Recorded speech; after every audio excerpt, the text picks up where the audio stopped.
Right,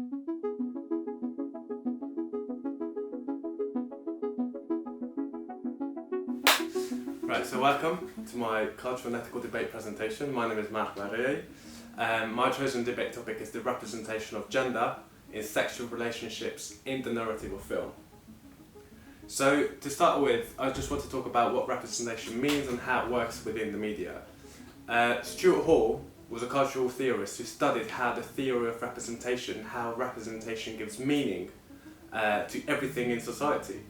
Just to look at how representation works, he said the representation is the process by which members of a culture use language to produce meaning. And by language I don't just mean the language we talk in. Film and media is also a type of language. One of Stuart Hall's other theory is the social cognitive theory, which suggests that people develop expectations in the real world whilst they're consuming media. So this means that something has no real meaning until it has been represented in the media. The representation does not occur after the event, it's constitutive of the event. So to put this all together, this means that the media produces meaning in society through the representation, and that people create expectations in the real world based on these representations.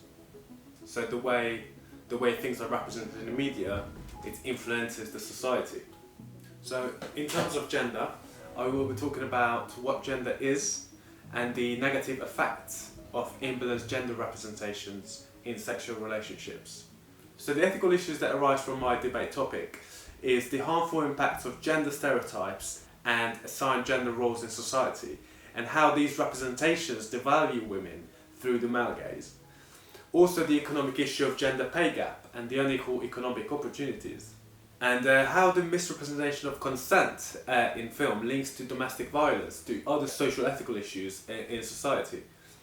And how all of these ethical issues link to one thing, that's the use and abuse of power, how the hegemonic media organisations gain and maintain power through representing certain things. So the cultural ethical issues that arise from this debate are the harmful effects of gender stereotypes. What is gender stereotype? It's a generalised view about attributes or characteristics of a woman or a man.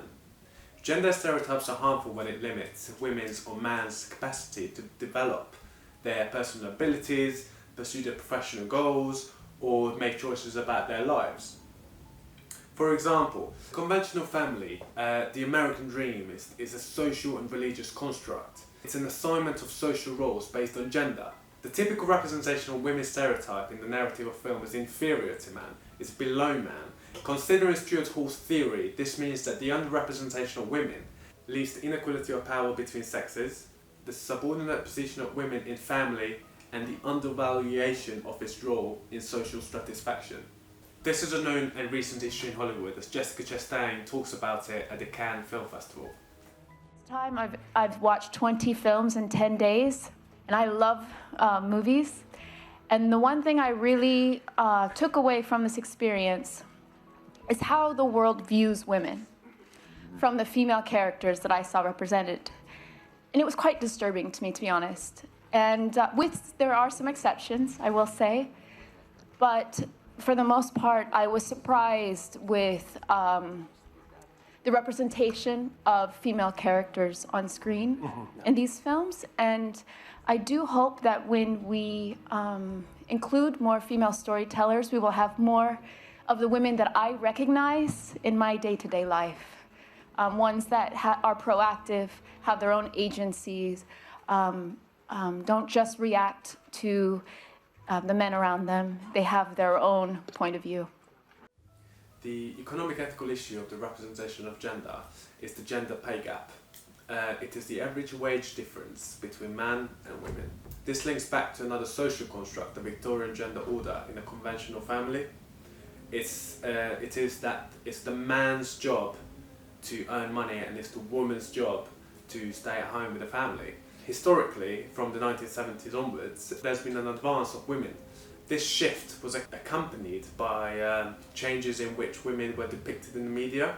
From the 1980s onwards, TV started featuring autonomous heroines who were also successful, fulfilled and financially stable.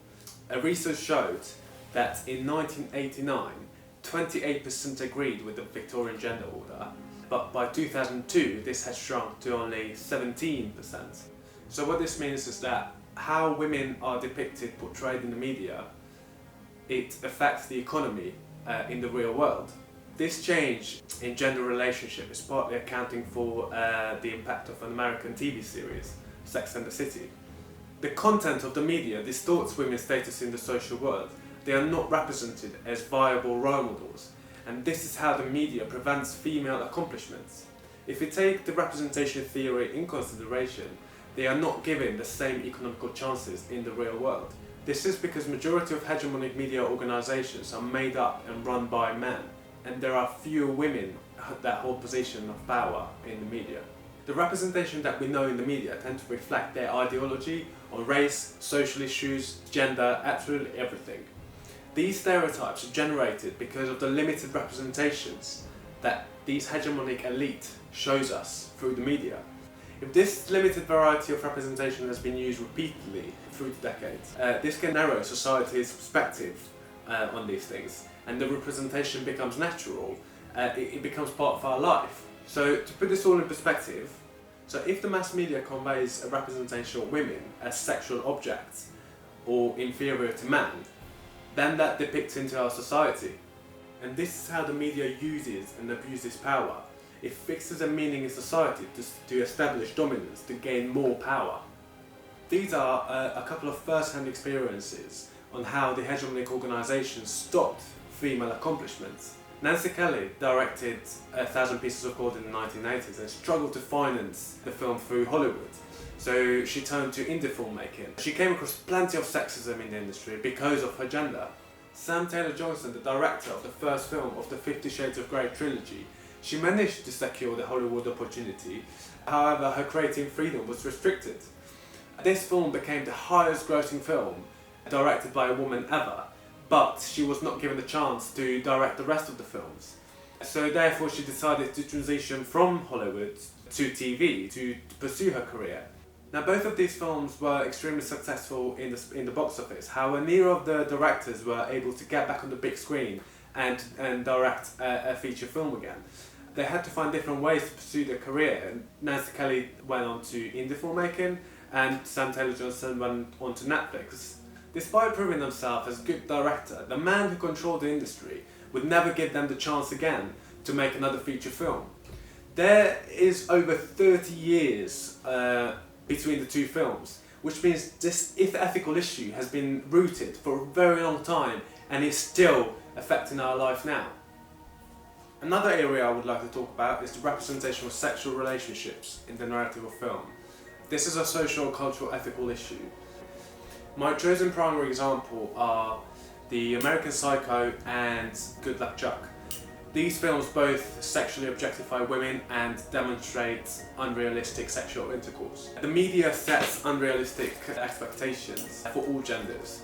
Research indicates that young people often turn to the media for information about sex and sexuality, and that romantic comedies are giving us distorted and dangerous idea on how we should carry our relationships. So the misrepresentation of intercourse can lead to poor body image, dehumanization due to social pressure, incapacity of relationships. The portrayal and acceptance of man in the media is usually socially powerful and physically violent. It reinforces assumptions about how men and boys should react in the real world and how they should treat each other, as well as how they should treat women and children. Which leads to the social and ethical issue of representation of consent. An FBI research revealed that 38% of people learned about consent from TV and film. Yet so often what is represented romantic and desired behaviour in the Hollywood sex scene is anything but real. Often women are framed as sex objects, as desires of a male character. And if you put this all in perspective, non-consensuality in film, the abuse of power in sexual relationships, and the lack of intimacy leads to domestic abuse in society. Statistically, 1 out of 6 women and 1 out of 10 men experience sexual violence.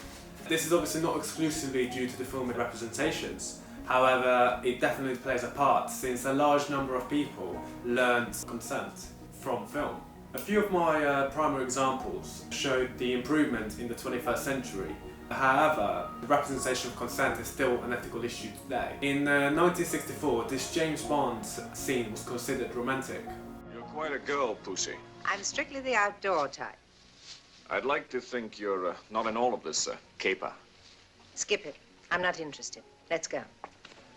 What would it take for you to see things my way? A lot more than you've got. How do you know? I don't want to know. Isn't it customary to grant a condemned man his last request?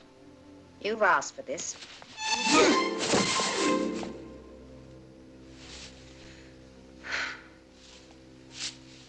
Get up.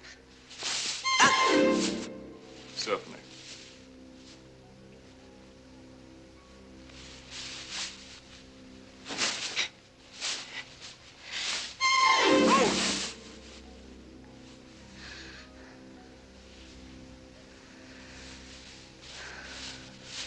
Yeah.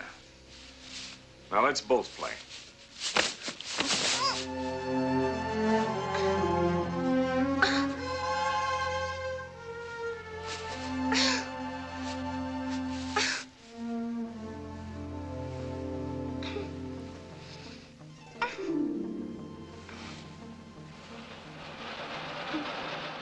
It is never too early to learn about consent, and an excellent example of consent for younger viewers is a kiss scene in Frozen. Do you like it? Like it? I love it! I could kiss you! I could. I mean, I'd like to. May I? Me? I mean, may we? Wait, what? We may.